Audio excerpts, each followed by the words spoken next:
Hey, what's up, YouTubers? EXO coming at you here from inside the garage on this kind of a cold morning. Not too happy looking outside, kind of sullen if you ask me. Doing a little bit of organizing inside the garage.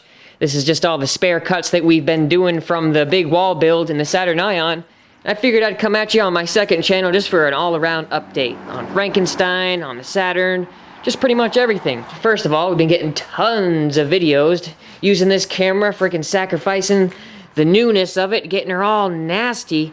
Kind of bummed out about the record button too, because I lodged something inside of her. I'm gonna have to clean her out. It's just one of the things you gotta deal with when doing a big build like this. Definitely creating that frustration. But the next step of the whole build, part 8, episode 8 is coming. Everything that you see in this video is gonna be pretty much step by step showing what's gonna happen in the other video. And here she is, looking good. You can see she's all blacked out. We're gonna be doing some decals right here, something that looks really commercial. So if a cop looks at it, it looks kind of like a business vehicle, but I'm gonna have a nice little amp lab decal back here. Gonna try to take up the whole glass because it looks and sounds professional. The amp lab, just have that back there. Now, before we open this up, like we already said, the video that I uploaded on my main channel has all of this stuff uploaded, the progress of it. So basically, you know, we're tapered in, we're double layered up on the sides, up into the top here and sealed off a little bit, just waiting for some of the stuff to dry. And we got some of the caulk in there. And also double layered up the baffles here, and she's very thick, 5 layers thick, 3.75 inches for the homies, and she is built like no tomorrow. I also went and sanded the floor. No one's really seen that yet on the main channel. And that little line back there is actually the fiberglass that I did on the elbow. So even if I sanded down further, it would still have that little color change, even though it is absolutely baby smooth to the touch. Definitely made a huge difference once we did all that sanding. And now that we're getting a view inside here, just imagine the port attached right here going down that way. Still not sure if I'm gonna do it double layer thick since everything is so fucking strong in here. But yeah, this is the opening for the port. Simple as that. We're gonna be able to take out some of the volume with inserts if we need to really cater to our tuning needs. So if you ask me, I can't be any happier with that. And going up further, we're gonna be changing our mind, possibly with the roof, I'm not sure. I may add some more second skin and call it good and add some carpet. I'm not 100% sure because she is deader than a doornail. I mean, check it out. The roof is just absolutely concrete at this point, so I'm not sure if we're gonna even really need to reinforce this much more than we already have. Moving on into her, we're gonna be sealing off the B pillar. Hey, let me try to wipe this little thing off the camera screen. Hold on, there's like something on there. Let me wipe that off. Yeah, that's a little better. We're gonna be sealing this off all the way to the top, down to the bottom, to make her nice and airtight for the base. Gain a little bit of SPL. But I've run into a slight little problem here, which is kind of bugging me. I don't want to sacrifice this potential 6 inches of free space. I'll push the carpet back, and it goes back fairly far back there. I don't want to come down straight to this, because I'm going to lose all that space for groceries, for toolboxes, for, you know, tackle boxes if I go fishing. So it'll be kind of a bummer. That's why we went to Home Depot. No. Went to Walmart and picked up some more of that resin and some more of the Bondo glass. A gallon of it, actually.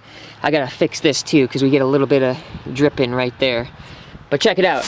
I got a gallon of the resin and a gallon of the Bondo hair. So I'm pretty much thinking, if I take it from behind, I can lace it up real strong. Something like this. Right back in there, and just, you know, basically lather it up from the backside and do the same thing down there. You can kind of get the picture of the brace that I'm talking about. It added a lot of strength. I'm loving it, and she's tapered into the vehicle like no tomorrow. Absolutely thrilled with the results. It's like it's, you know, it's like concrete everywhere you put it. I've been saying like a rock over and over again, strong as a rock, but definitely very happy with the construction. This is where we are resting right now. All I have to really do is make it beautiful, and obviously put subwoofers in it and take care of the back, which are amplifier. And the amp lab's going to have some lithium upgrades, guys. But guys, just imagine subs in there. And if you're wondering why we made the baffles so thick, we have some surprise plans in store for this build. A 120-pound subwoofer is going to be mounted into this baffle, so we need to make sure the material is thick enough to accept it.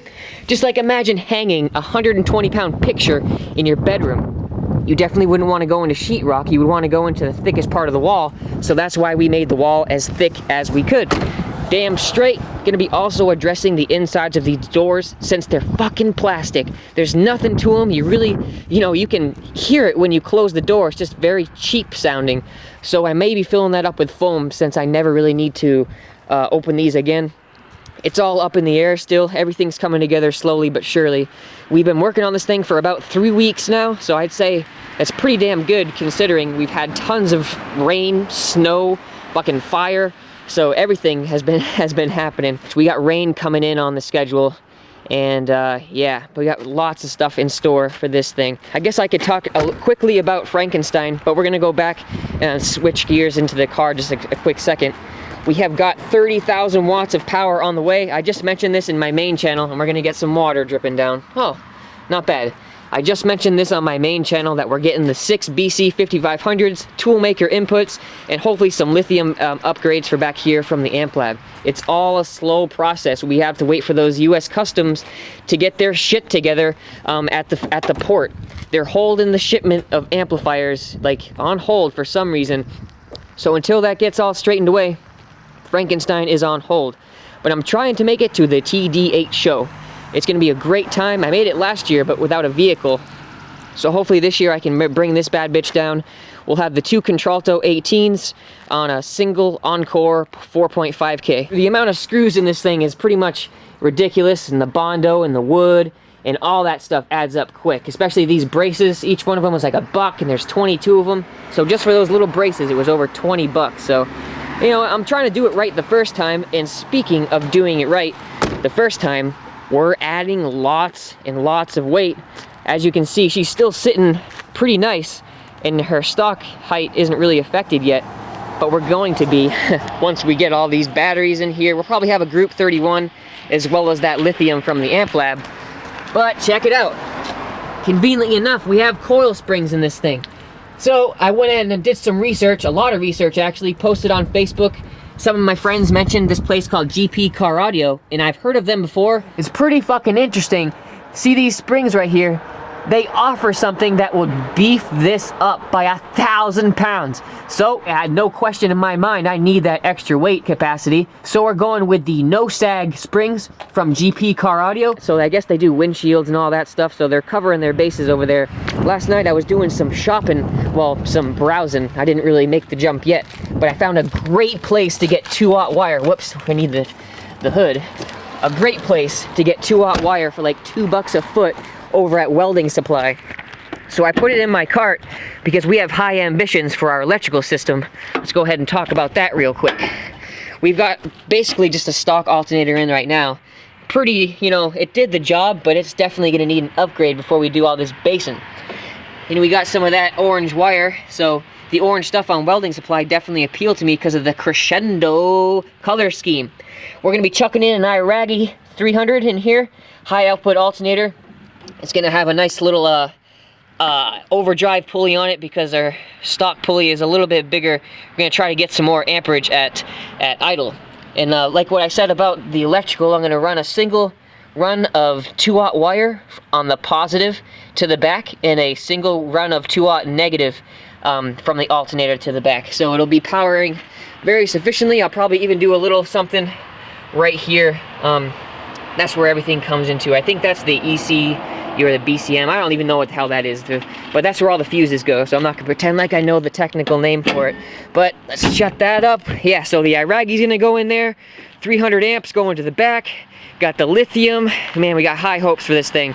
I have no idea what it's gonna hit for dB. I'm not even gonna put a number on that yet.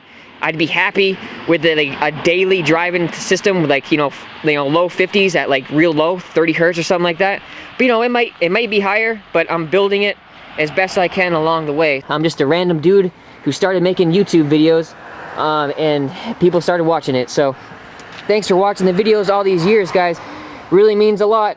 You know, I'm just showing you what I'm doing. I'm not really trying to teach. I'm just showing you guys what I'm doing. So this is EXO signing out. Until the next video, I'll talk to you guys then.